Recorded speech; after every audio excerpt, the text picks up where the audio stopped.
Following this year's AGRF theme, Pathways to Recovery and Resilient Food Systems, we will showcase proactive innovators that are in their own ways transforming the food system into one that creates value for all stakeholders.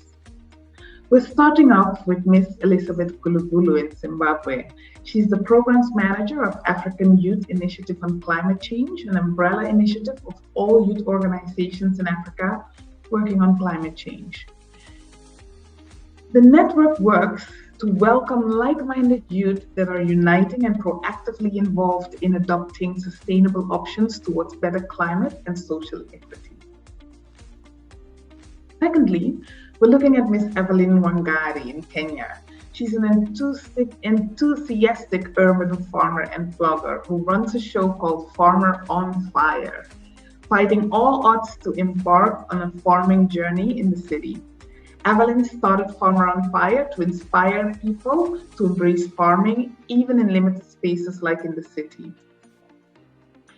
Our final spotlight goes to Mr. Tabi Joda, the team lead at 1 billion trees for Africa. So it's very exciting. He's operating from Cameroon, an organization in a mission to plant, grow, and nurture 1 billion trees to revive the degraded ecosystem and the biodiversity. This seeks to improve the livelihoods and capacity of African communities to mitigate, adapt, and build resilience to climate change. Be inspired as you listen to their stories on how they are driving change across the continent. My name is Elizabeth Gulugulu Machache. I'm based in Zimbabwe. I'm an environmentalist interested with the interlinkages of agriculture and biodiversity conservation. I'm part of an organization called African Youth Initiative on Climate Change Zimbabwe, and I also represent the Children and Youth constituency to the United Nations Framework Convention on Climate Change, UNFCCC, commonly known as IUNGO. Under this constituency, I'm the contact person of the Agriculture Working Group, which focuses on advocating for sustainable agricultural policies and sustainable agricultural practices. This could be climate smart agriculture initiative, regenerative agriculture, agroecological practices, only to mention just but a few. Acknowledging the role the agriculture sector is contributing into global greenhouse gas emissions, which is approximately 24%. As a way of mitigating to this, here in Zimbabwe, we've partnered with other organizations that are into environmental conservation, like the Environmental Management Agency, Kuimba Shiri, coming up with sustainable agricultural practices that does not only aim at reducing greenhouse gas emissions, but also improving our food systems.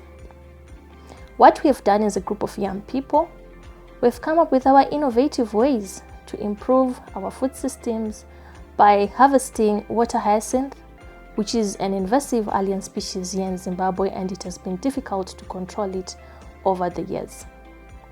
This water hyacinth, we mix it with horse dung and we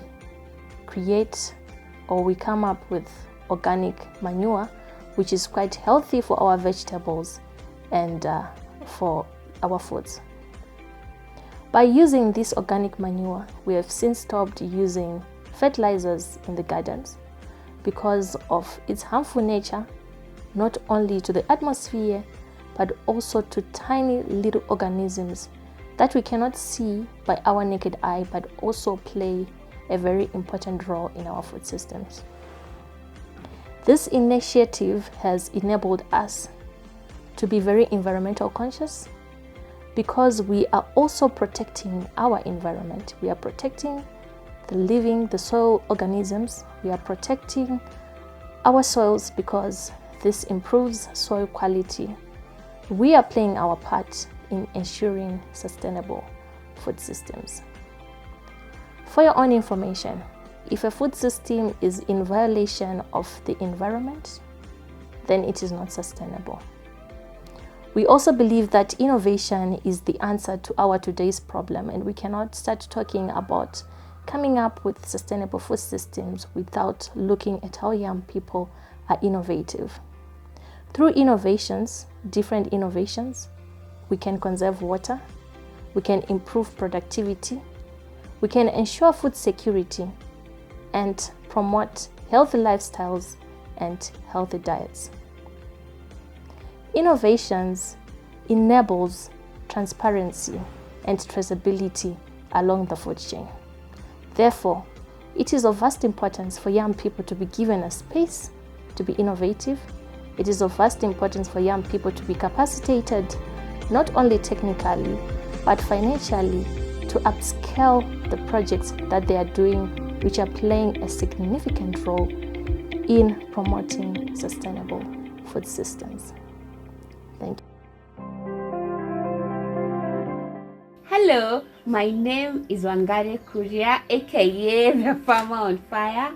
I am an urban farmer, a trader, an author, and a beautiful mom. Why when you see it's wet? I empower people to see the possibilities of farming in small spaces and also realizing the importance of safe and healthier food.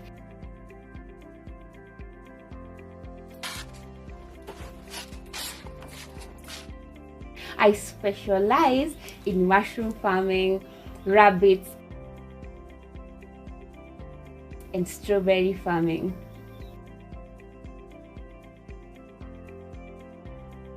In my farm in Kitengela, I practically train people how to gain the necessary skill sets to advance in the agribusiness venture.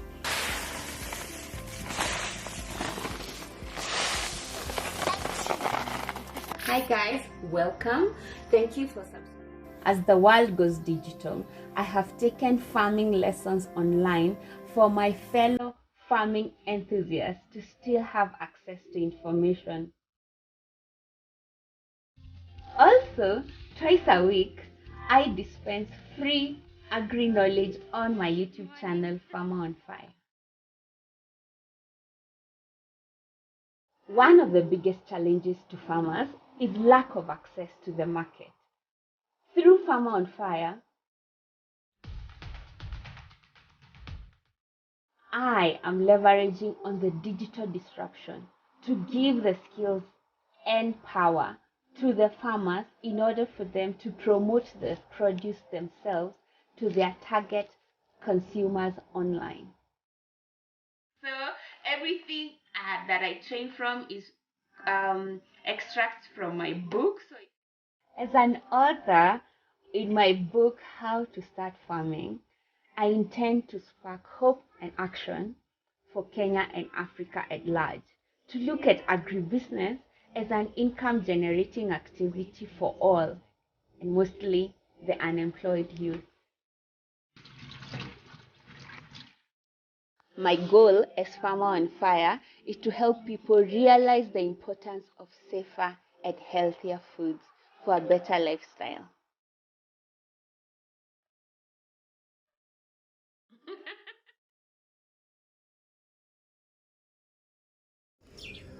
Hi, I'm Tabi Joda. I'm the co-founder of Green Aid and the leader of 1 Billion Trees for Africa. I'm equally the ambassador of the Great Green Wall and the Africa Forestland Restoration Initiative of the AUD. I work as an ecosystem revivalist, and I'm really touched by the amount of impact that land degradation, biodiversity loss is causing on the continent of Africa, which is now the most impacted region by climate risk and disasters. And it gives me a lot of pleasure to work on the landscape, in restoring landscapes on the front line, working with communities. But there are key things that landscape restoration or ecosystem restoration actually offers, especially in the advancing restoration of degraded agricultural lands, improving fertile soils into more viable food production landscapes that enhance transformation and resilience of food systems, which is very key to humanity. human life without nutritious, safe, and enough food is not human life. It's a life devoid of dignity. So food systems actually offers a huge opportunity for humanity to build dignity, dignified livelihoods. But it is important to also understand that food system does not exist in isolation, because it is the viability, the productivity of landscapes that actually offers the opportunities for food to be produced in the right dose that is needed for people to consume safely, nutritiously, and be food secure. This is also important to note that Africa is one of the regions endowed with youth population. So the whole agenda around food systems, ecosystem restoration is a threat, but it equally offers an opportunity for this critical mass of young Africans to take a lead, venture into ecosystem restoration, and do something that elsewide changes the way our food is produced, our food is transported, our food is served, is shelved and processed into more viable, innovative solutions that can enhance humanity. So this requires commitment, it requires hard work, it requires diligence from both young people, and of course, it needs leadership. And of course, leadership not just from individuals, but from the policy system, as we all understand that food systems contribute not just to reducing food insecurity, but also in increasing resilience of people against climate risk and other degradations of humanity.